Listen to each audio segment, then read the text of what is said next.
Welcome है आप सभी का हमारे चैनल अवधपुरी 344 में। कैसे हैं आप सब? कमेंट बॉक्स में बताइए। आप सभी को जय श्री कृष्णा, राधे राधे। तो चलिए आज की बात करते हैं भीमा एकादशी की।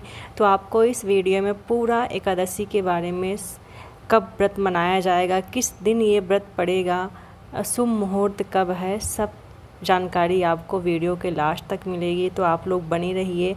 तो सबसे पहले बात करते हैं 2025 में भीमा एकादशी कब मनाई जाएगी। हिंदू धर्म के अनुसार एकादशी का व्रत करने से मनुष्य को लक्ष्मी और नारायण की असीम कृपा प्राप्त होती है और समस्त पापों से मुक्ति भी मिल जाती है। वैसे तो एक साल में 24 एकादशी पड़ती है और 24 एकादशी के भी महत्व बहुत ही ज़्यादा है, लेकिन निर्जला एकादशी उनमें से सबसे ऊपर है।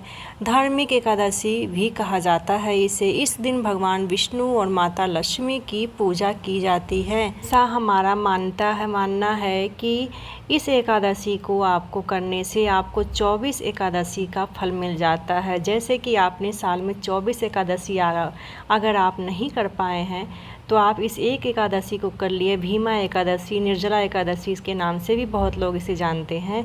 तो इसका फल आपको 24 एकादशी के बराबर ही मिल जाता है। तो आइए अब जानते हैं कि निर्जला एकादशी कब है। इस साल निर्जला एकादशी 2 दिन मनाई जाएगी।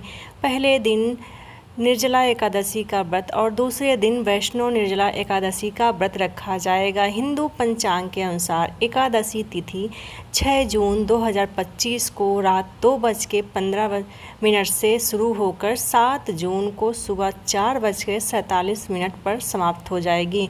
उदया तिथि के मुताबिक निर्जला एकादशी का व्रत 6 जून 2025 को ही रखा जाएगा और निर्जला एकादशी व्रत को 6 जून को और वैष्णव निर्जला एकादशी व्रत को 7 जून को रखा जाएगा। अगर आप निर्जला एकादशी का व्रत रहना चाहते हैं, जिसे भीमा एकादशी के नाम से भी जाना जाता है, तो उसको आप 6 जून को रखिए। और अगर आप वैष्णव एकादशी व्रत रखना चाहते हैं तो आप उसको 7 जून को रखिए। तो चलिए अब बात करते हैं निर्जला एकादशी के व्रत के महत्व के बारे में। धार्मिक मान्यताओं के अनुसार निर्जला एकादशी का व्रत रखने से व्यक्ति के सारे पाप धुल जाते हैं और मोक्ष की भी प्राप्ति होती है। इस दिन दान पुण्य करना चाहिए। ऐसा करने से धन की कमी नहीं होती है। माना जाता है कि व्यास जी के कहने पर भीम ने निर्जला एकादशी का व्रत रखा था। इसी के चलते इस एकादशी को भीमसेनी एकादशी भी कहा जाता है। भीम ने इस एकादशी को व्रत मोक्ष की प्राप्ति के लिए ही रखा था।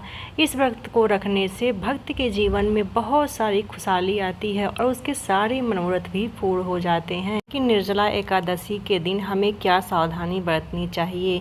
तो निर्जला एकादशी का व्रत बहुत ही कठिन व्रत माना जाता है, क्योंकि इसमें जल और भोजन का पूरी तरह से त्याग किया जाता है। कहीं कहीं यह व्रत 3 दिन तक चलता है। लोग एक दिन पहले से ही उपवास रखते हैं और व्रत के दूसरे दिन तक लोग भी उपवास रखते हैं। कहीं कहीं ये व्रत सिर्फ 1 दिन ही मनता है और कहीं कहीं ये व्रत 3 दिन तक चलता है। तो आपके जैसा ही आपके यहाँ ये व्रत मनाया जाता हो, आप उसी तरह से ही व्रत को मनाइए। अब बात करते हैं निर्जला एकादशी के दिन क्या क्या सावधानी रखनी चाहिए। इस दिन व्रत रखने वाले को भगवान विष्णु की पूजा करनी चाहिए और व्रत का पालन समय और नियम से ही करना चाहिए। सबसे पहले सुबह उठकर स्नान करें और पवित्र वस्त्र धारण करें। उसके बाद भगवान विष्णु का ध्यान करें और व्रत का संकल्प लें कि हे भगवान, आज मुझे काम, क्रोध, लोभ, मोह सबसे आप हमको परे रखिएगा।